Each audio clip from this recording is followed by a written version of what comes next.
Pangong Tso lake इलाके और चुमुर दक्षिणी लद्दाख से चीनी घुसपैठ को खदेड़ने का ना कोई नीति और ना समय सीमा निश्चित की। यही नहीं, देश के रक्षा मंत्री श्री राजनाथ सिंह जी उल्टा भ्रम फैला रहे हैं और बरगला रहे हैं, बजाय इसके कि वो देश को बताएं कि इन सारे इलाकों से चीनी घुसपैठ को कब तक खदेड़ देंगे। और साथियों, इसलिए 8 राष्ट्रीय सुरक्षा से जुड़े महत्वपूर्ण पहलू देश की ओर से हम आपके समक्ष रख रहे हैं। पहला, मोदी सरकार और रक्षा मंत्री श्री राजनाथ सिंह जी देश को यह नहीं बता रहे कि कब तक अप्रैल 2020 से पहले की यथास्थिति की बहाली हो जाएगी। याद रहे कि अप्रैल 2020 ही वो महीना और तारीख है जब चीन ने बगैर कारण के भारतीय सीमा में घुसपैठ का दुस्साहस किया था।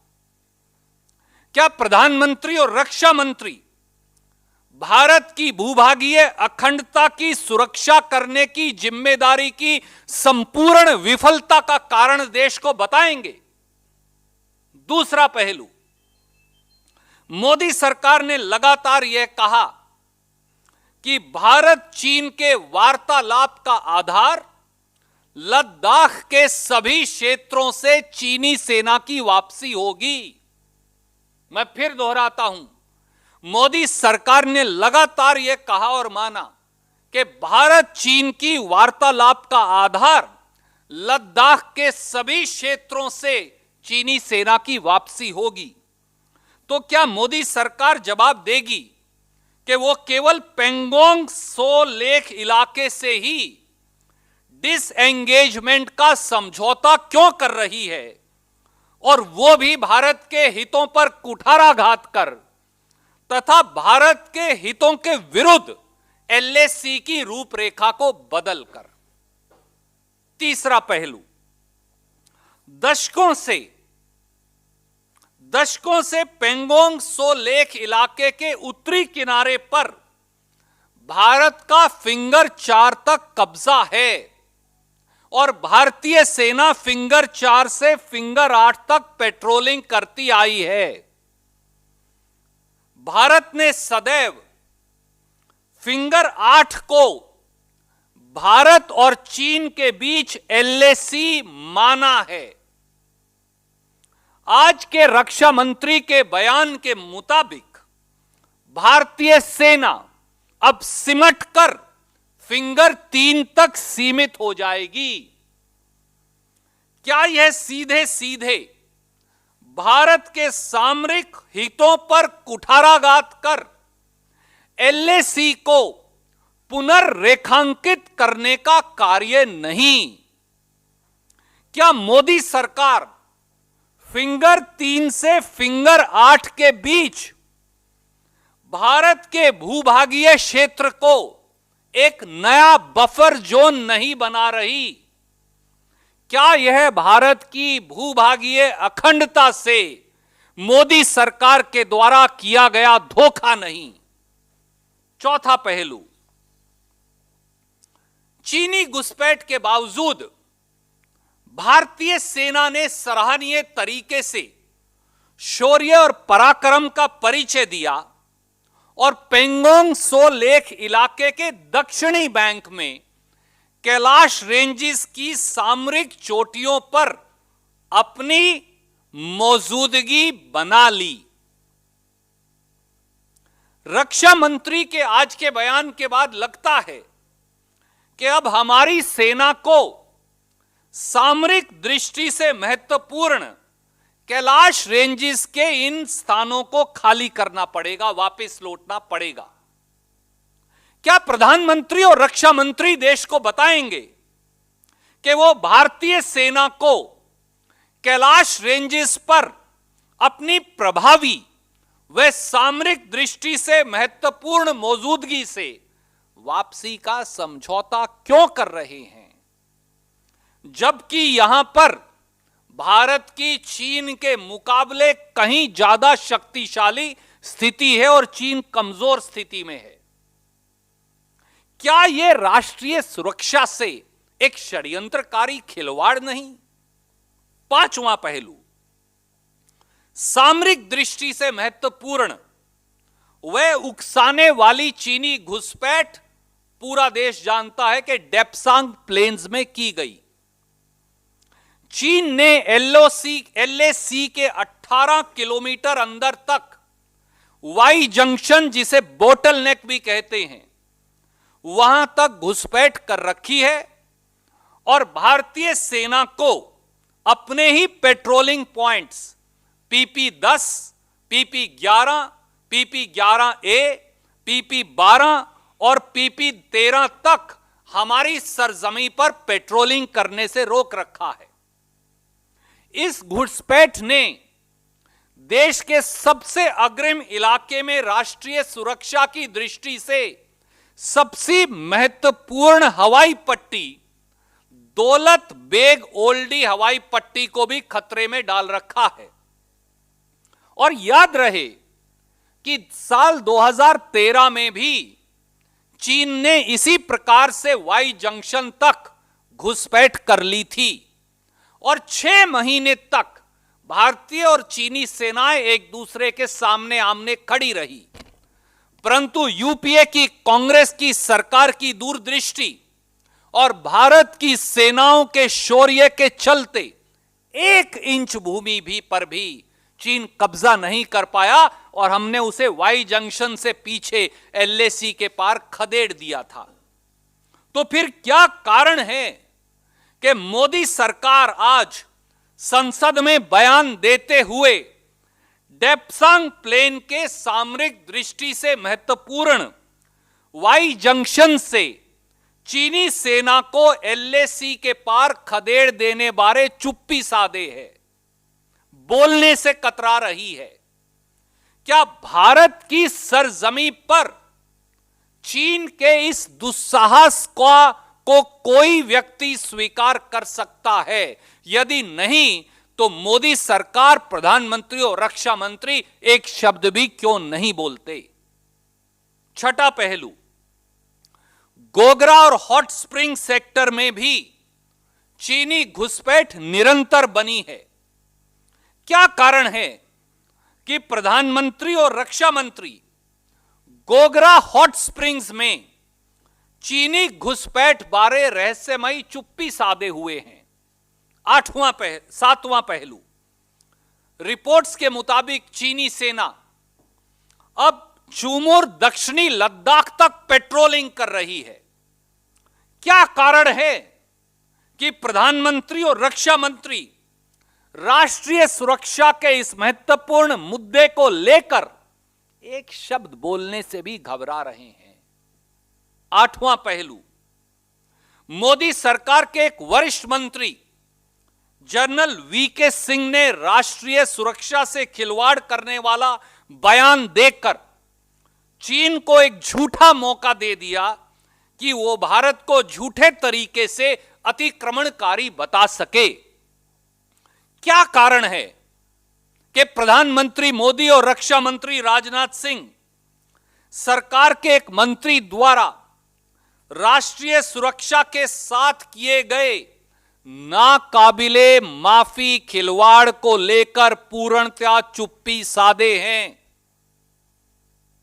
क्या प्रधानमंत्री और रक्षा मंत्री, क्या कारण है कि वो भारत के सामरिक हितों से खिलवाड़ करने वाले और बयानबाजी करने वाले ऐसे मंत्री को बर्खास्त नहीं करते? क्या प्रधानमंत्री और रक्षा मंत्री की चुप्पी कहीं इस बात की ओर इशारा तो नहीं करती कि वीके सिंह जी का बयान मोदी सरकार के इशारे पर दिया गया है?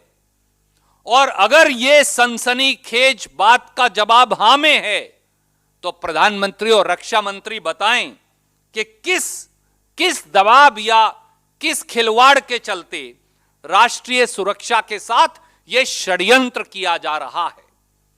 देश में 130 करोड़ देशवासी मोदी सरकार से देश की सुरक्षा और भूभागीय अखंडता से किए गए इस खिलवाड़, ना काबिले माफी समझौते और षड्यंत्र का जवाब मांगते हैं।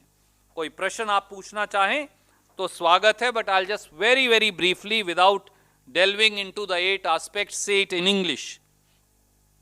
Modi government and Prime Minister are brazenly compromising national security and territorial integrity of India.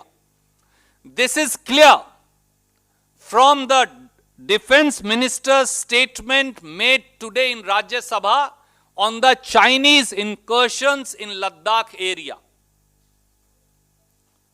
Prime Minister Shri Narendra Modi is scared of even uttering the word China, much less laying down a roadmap of pushing China back from the area of Depsang Plains, Gogra Hot Springs, Pangong So Lake area, and Chumor in southern Ladakh. Prime Minister has the audacity to make a statement saying no one has entered our territory and no one has intruded into our territory. Then what is the statement being made by Defense Minister about? Who is lying to the nation? And his defense and one of his important minister, V.K. Singh, has the audacity to make an anti-national statement weakening India's case in a conspiratorial manner, whereby India's own minister accuses India of being aggressor falsely and in a completely obnoxious fashion. Is he minister for China or is he a minister for India?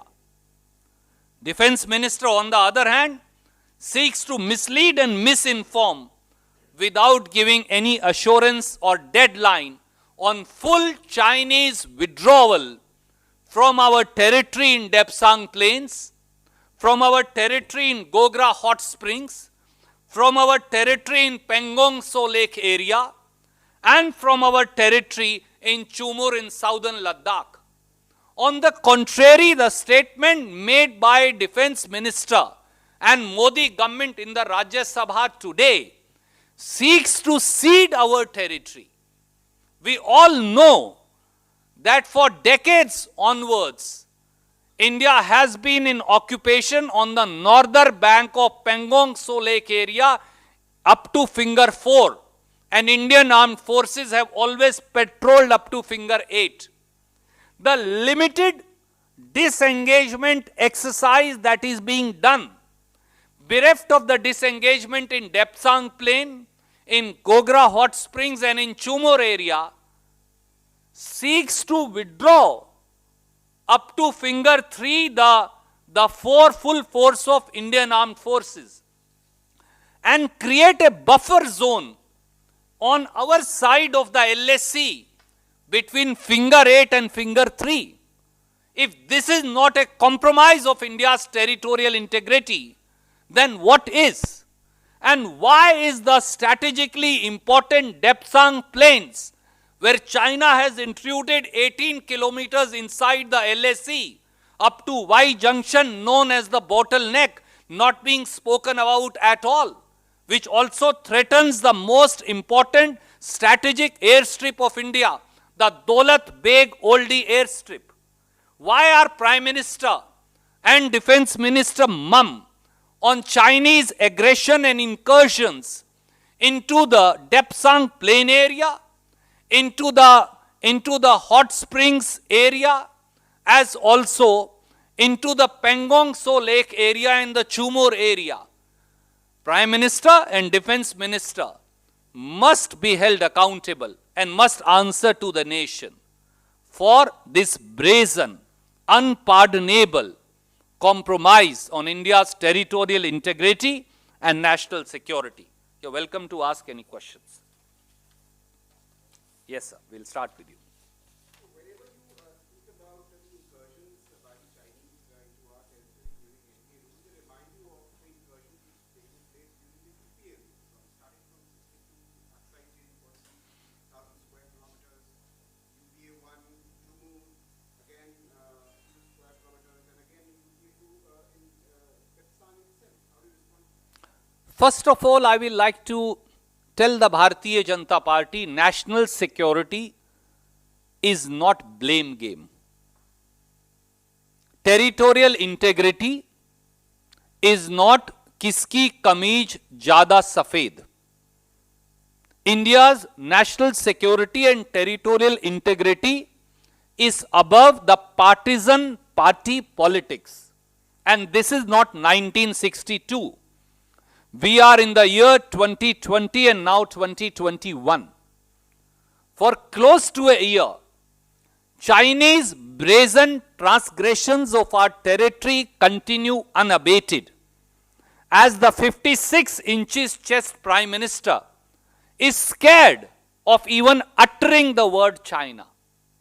If this is not a failure of his strategy and diplomacy both, compromising on India's national security and territorial integrity both, then what is? Is this not false bravado of a fake nationalist government?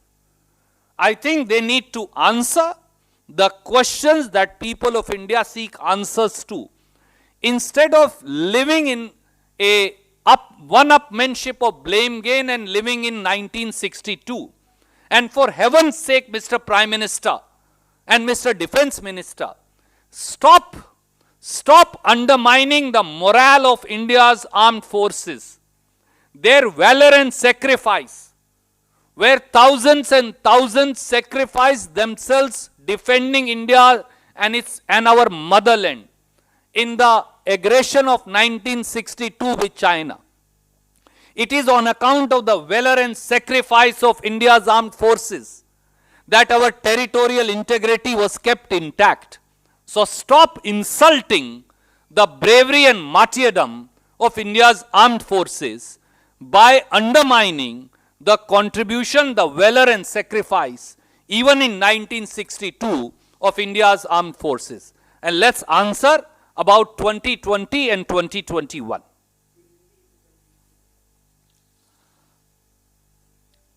राष्ट्रीय सुरक्षा और देश की भूभागीय अखंडता राजनीतिक आरोप प्रत्यारोप का विषय नहीं हो सकती। राष्ट्रीय सुरक्षा और भूभागीय अखंडता को आप केवल मेरी कमीज तेरी कमीज से ज्यादा सफेद कहकर नहीं झुठला सकते। आदरणीय मोदी जी, राजनाथ सिंह जी, भाजपा के नेताओं को हम अनुरोध करेंगे कि आज 2020 और 2021 है। चीन ने अप्रैल 2020 और उसके बाद भारत की सरजमी पर नाजायज तरीके से घुसपैठ कर कब्जा कर रखा है। केवल देश को यह बताइए कि आप चीनी घुसपैठ का लाल आंख कर मुंह तोड़ जवाब कब देंगे। केवल यह बताइए कि आप चीन की आंख में आंख डालकर जवाब देने का साहस कब दिखाएंगे, या फिर देश के प्रधानमंत्री नरेंद्र मोदी जी को और उनकी सरकार को यह साहस नहीं बचा कि वो चीन की आंख में आंख डालकर लाल आंख दिखा सके, तो यह भी देश को बता दें ताकि झूठे राष्ट्रवाद का पर्दाफाश हो जाए। और भगवान के लिए देश की सेनाओं के द्वारा, देश के सैनिकों द्वारा 1962 में भारत मां के वीर सपूतों द्वारा दी गई कुर्बानी, शौर्य और पराक्रम को बेइज्जत करना बंद करें। यह हमारे सैनिकों का शौर्य और पराक्रम था 1962 में भी, और चाहे पाकिस्तान से जो हमारी लड़ाइयां हुई, जिनसे बांग्लादेश बनाया और जो हमने जीती, कि आज यह देश दुनिया का सबसे सशक्त देश है। 1962 में सेना के पराक्रम का अपमान करना आज के सैनिकों के शौर्य का अपमान करना भी है। 2020 और 21 की स्थिति बताइए। 40 साल पीछे के हालात के पीछे मत छुपिए और सच्चाई का सामना करिए। पूरा देश आपके साथ है, पर मोदी जी लाल आंख तो दिखाइए, आंख में आंख तो डालिए, 56 इंच का सीना चीन को दिखाइए तो सही, ताकि वास्तविकता पता चल सके। Thank you sir. 9 बजे के लिए मैं एक बार फिर आपको प्रार्थना करूंगा। सर वो विषय तो वही बताएंगे, मैं अभी तो नहीं बता पाऊंगा, पर जैसे ही पता चलेगा मैं